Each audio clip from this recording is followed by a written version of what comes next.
You know, it's every kid's dream who picks up a video camera for the first time. Maybe it was when they were younger. Maybe they're a little bit, middle-aged right now, and it was like a Super 8 camera, a VHS camera, a mini DVD camera. Maybe it's somebody who's a bit younger, the first time they picked up their iPhone and hit record and started shooting a little movie.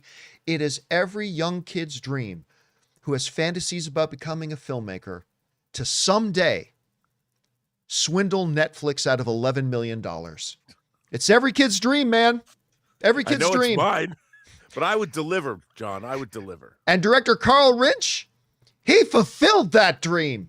He went out there and he scammed Netflix out of $11 million, at least according to the reports and the results. You guys might remember that we've been talking about this a little bit, that the trial had started for Carl Rinch, who Netflix says he took $11 million, never delivered the show he said he was going to deliver for it.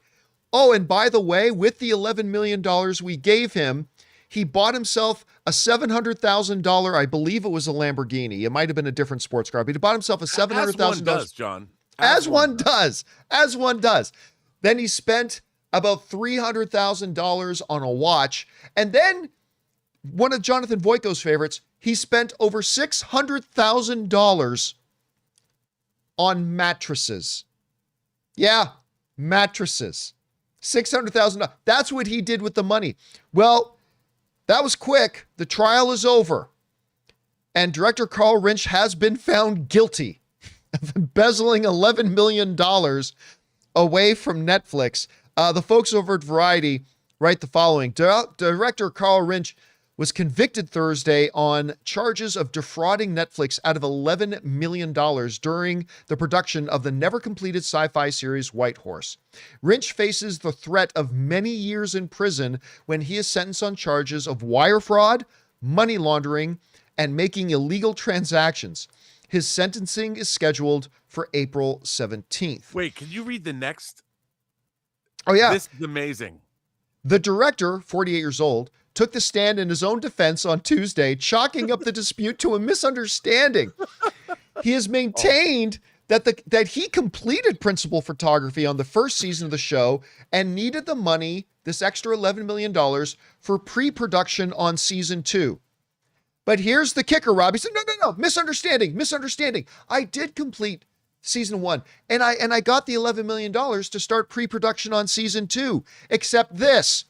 Netflix never ordered a second season and has said that the first was far from complete. In closing arguments on Wednesday, prosecutors argued that Rinch had deliberately concealed his motives for obtaining the money before going on a lavish spending spree, and that to believe otherwise would require ignoring all the evidence and facts. No, you don't understand. I needed the money so I could start pre-production on season 2. That's great. We never greenlit season 2. What the hell are you talking about? No, baby. I took all that money out of your bank account so I could buy you a 5th anniversary, present. We just got married 6 months ago. What are you talking about? The audacity of this guy. You know what? Here's the thing. Dude, if I'm being honest, the audacity of this guy, I kind of respect it. It. Can't help but be a little bit jealous of it and admire it just a little bit. But Rob, we asked this question before. In what world did he think he was going to get away with this? In what world? John, go ahead. It's the long con. He's just waiting to sell his story to another producer to make the Netflix docudrama series about this whole sordid affair. I really appreciate it. I respect what he's doing. If that's the way you get your projects made, I'm willing to embezzle however many millions of dollars I have to get this out there. He's getting more publicity than ever before. Good on you, sir, because it's got to be better than you made a movie with ninjas or Ronins, or whatever the hell you made, and it wasn't very good. 47 Ronin. Yeah, well, now his next project is going to be a Netflix docuseries on how to make the best toilet water wine. Because apparently he's going to be spending several years in jail now. Rob, I mean, in seriousness, we laugh at this, but listen, a guy's about to lose his life. At least many years of his life as a result of this. When you look at this, what's the lesson we learn here? To me, it would seem that if this one guy pulled this off, I don't believe for a second he's the first guy to do it or he's the only one getting away with it. But I don't know. What's your kind of takeaway from this whole situation, especially now that he's been found guilty? Guys, we want to take a second to thank a sponsor of this video, Aura. Guys, if you are anything like me, you swear every year you're going to be on top of your Christmas shopping, and then suddenly it's December 20th, the shelves are empty, and you're standing around in Target asking yourself, does my aunt even like candles? But this year, I am not doing that because of Aura frames. It's completely saved me. See, I always struggled with what to get people in my life, but this year I'm going to give out a couple of Aura frames, and it's hands down the most personal, meaningful gift that I can possibly give. And here's the best part. Aura lets you upload unlimited photos and videos. Plus, the frame comes in a premium gift box with no price tag, so it feels like a classy, well thought out gift, even if you bought it last minute. Guys, you can't gift wrap togetherness, but you can frame it. So for a limited time, save on the perfect gift by visiting auraframes.com to get $35 off Aura's best-selling Carver matte frames named #1 by Wirecutter by using promo code CAMPEA at the checkout. That's auraframes.com, promo code Campea. This deal is exclusive to our listeners and frames sell out fast. So order yours now to get it in on time for the holidays. Support the show by mentioning that we sent you at checkout. Terms and conditions apply. Well, having worked with people like this, what I don't understand and what I've never understood is if you get yourself involved in a project where you have to deliver something at the end of the day, it's probably not a good thing to take that money to make the project and not spend it on the project, because at the end of that road, somebody's going to expect you to deliver. So you're going to get found out. I mean, I would much prefer, if I was a criminal, to be able to embezzle money where people didn't know, that there was no paper trail. There was no, like, no one's going to come after me and go, okay, where's the show we were working on with you? I don't know. Is something wrong with this man? Did he not think that he was going to get found out?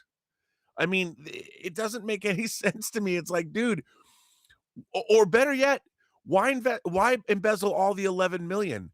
What you really should do, and what people have been doing for time immemorial, is get 11 million, but then make the show for 5 and pocket the remaining 6. Listen, don't That's how laugh. you do it. I was just getting ready to ask you this, and I'm not even being facetious.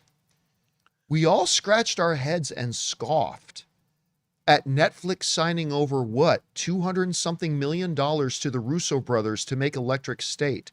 To which all of us look at that movie and say, I don't see 200 plus million dollars here. And I look, I'm not trying to be an ass. I'm not trying to be, I'm honestly asking, is this a common thing to do with Netflix? Like, did the Russo brothers actually make that movie for maybe 130 and just kind of slip the other 70 in the old pocket? Again, I'm not making any accusations. I'm just wondering how common something like this thing would be. It's a lot. I mean, that's how a lot of contractors make their money, and it's valid. For instance, like, let's say you might be making behind the scenes documentaries in foreign countries for studios. Now, you charge them for equipment rental. You charge them, but what you do is you go buy the cameras that you're going to use, and they might cost, say, $5,000 each, but then the studio is paying for the rental of those cameras. So you own the cameras, and then you might charge them $30,000 per camera in rental fees.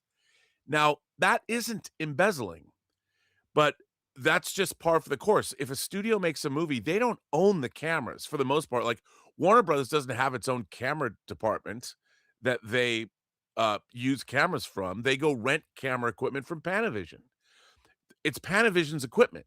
Like, they paid for it, and they're renting the same cameras out over and over and over and over and over again. And the studios know that's what they're paying for. Now, if I ran a studio, I'd build my own camera department and own everything. That's kind of what Peter Jackson did when he was making Lord of the Rings.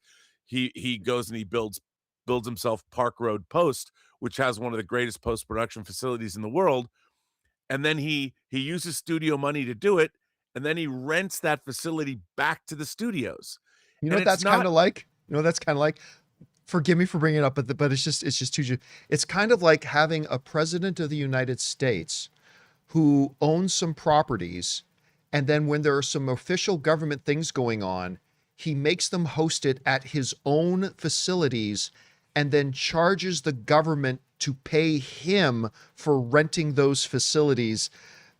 Well, no conflict of interest there, but I would say, but you're right. I think they do in the filmmaking world. I think that's exactly right. Like, you're going to charge these exorbitant rental things. You buy the thing first, you rent them from yourself, and get Netflix to pay for it. But by the way, that is good business. I don't have a problem with that at all, because that's why, it costs money and upkeep to have equipment and stuff. The studios aren't in the business of buying their own cameras, but that's why Panavision can charge and make as much money as they do. Same with IMAX cameras or Aeroflex or whatever you're using. It's just, you can get into that business and deal to yourself. And if you're fair about it, like if you own a hotel and you want to make it your de facto foreign dignitaries events place, I don't have a problem with that, as long as you're paying fair market value. It's okay, but if you're charging 3 and 4 times, if you're that, I find unethical. But I don't have a problem if you're the president of a country, say, and you own a hotel, that you want to make sure that your hotel is paying back your business. I don't find that to be corruptible, or I don't find that it's corruptible if you charge the government 4 times what you should be. That's where it gets bad. I don't know, man. Personally profiting from the government when you're in office, you're the corporation that you're a part of, or whatever, or that you own is. Either way, I'm not going to go down that rabbit trail. But if your hotel's nice, no, if you're no government official should put themselves in a position where they personally profit from government function. That should never be allowed. Anyway, that aside, I'm just saying, it's a nebulous area. Question is for you guys.